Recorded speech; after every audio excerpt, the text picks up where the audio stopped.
തെറ്റ് തിരുത്തൽ ക്യാമ്പയിനുകൾ നടത്തിയിട്ടുണ്ട്. ഈ പാലക്കാട്ടാണ് സംസ്ഥാനത്ത് പ്ലീനം നടന്നത്. ഞാൻ ആ പ്ലീനത്തിൽ പങ്കെടുത്ത ആളാണ്. ഈ പാലക്കാട്ടാണ് പ്ലീനം നടന്നത്. സാൽക്കയിൽ വെച്ച് നടന്ന പ്ലീനം പാർട്ടിയിലെ തെറ്റുതിരുത്തൽ നടത്തുന്നതിന് വേണ്ടിയിട്ടുള്ള പ്ലീനായിരുന്നു. സാൽക്കയിലെ ചരിത്രപ്രധാനമായ പ്ലീനം.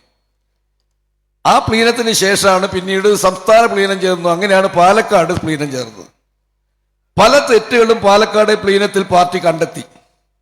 പക്ഷേ ഒരു തെറ്റും അതിൻ്റെ ഭാഗമായിട്ട് ഈ പാർട്ടിയിൽ തിരുത്തിയ അനുഭവം എൻ്റെ അനുഭവത്തിലില്ല.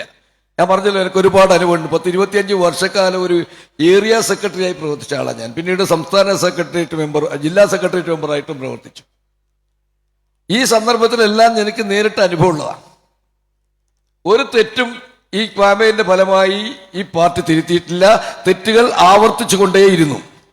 ഇപ്പോഴും അത് തന്നെയാണ് ചെയ്യുന്നത്. ഈ പകർച്ചയിൽ നിന്നും പരാജയത്തിൽ നിന്നും പാഠം പഠിക്കാൻ ഇനിയും CPM തയ്യാറല്ല. ഇന്നലെ മിഞ്ഞാന്നുമായിട്ടൊക്കെ CPMന്റെ സംസ്ഥാന സെക്രട്ടറിക്ക് ഒരു വിഭ്രാന്തി പിടിച്ച മാതിരിയാണ്. എന്തോ ഒരു വിഭ്രാന്തി പിടിച്ച മാതിരിയാണ്. അവരിപ്പോഴും പറയാണ് ഇവർക്ക് വ്യാമോഹം വന്നു പോയതുകൊണ്ടാണ്. ആരൊക്കെ വ്യാമോഹം? പാർലമെന്ററി വ്യാമോഹം. 10-60 വർഷക്കാലമായി ഇന്നേ വരെ ഒരു സ്ഥാനത്ത് മത്സരിക്കാൻ ഞാൻ ഒരാളോടും ഒരു നേതാവിനോടും ആവശ്യപ്പെട്ടിട്ടില്ല.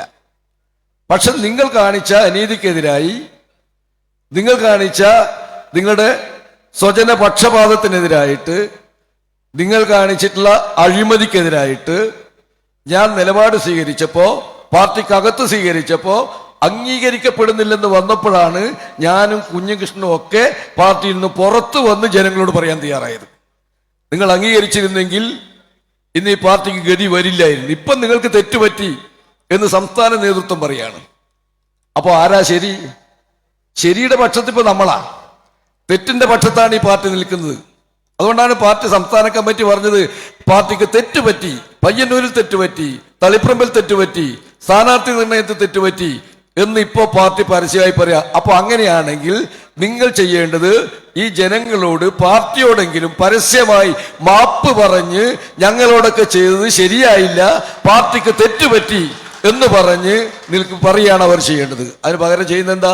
അപ്പോഴും അവർ ആവർത്തിച്ചുകൊണ്ടേയിരിക്കുന്നു പാർലമെന്ററി വ്യാമോഹമാണ്. നാരക്ക് എനിക്ക് 3 തവണ ഗോവിന്ദൻ മാഷ് MLA ആയി, ഒരു തവണ ജില്ലാ സെക്രട്ടറി ആകുമ്പോൾ MLA ആണ്, സംസ്ഥാന സെക്രട്ടറി ആകുമ്പോൾ MLA ആണ്, മന്ത്രിയുമായി. അയാൾ വിട്ടുപോകുമ്പോൾ സ്വന്തം ഭാര്യയെ തന്നെയാണ് ഇനി MLA ആക്കേണ്ടത് എന്ന് പറയുന്ന ഗോവിന്ദൻ മാഷക്ക് ഒരു പാർലമെന്ററി വ്യാമോഹവും ഇല്ല. അയാൾക്ക് വിപ്ലവ ബോധം. ആ വിപ്ലവത്തിന് വേണമെങ്കിൽ തൻ്റെ ഭാര്യ ഉണ്ടായാലേ ഈ കേരളത്തിൽ വിപ്ലവം പൂർത്തിയാവുള്ളൂ എന്ന് പറയുന്നതാണ്. എന്നിട്ട് അയാൾ പറയാണ് നമ്മളോട് പാർലമെന്ററി വ്യാമോഹം. ജനങ്ങൾ തിരിച്ചു പറഞ്ഞില്ലേ? ആരുടെ പക്ഷത്താ ജനങ്ങൾ നിന്നത്?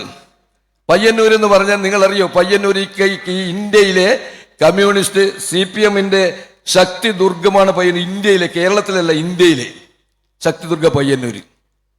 ആ പയ്യന്നൂരിൽ അവിടെ CPM സ്ഥാനാർത്ഥി തോറ്റ് CPMനെതിരായി മത്സരിച്ച സ്ഥാനാർത്ഥി കുഞ്ഞികൃഷ്ണൻ വിജയിച്ചില്ലേ? ഇന്ത്യയിലെ ഏറ്റവും വലിയ ശക്തി ദുർഗത്തിൽ.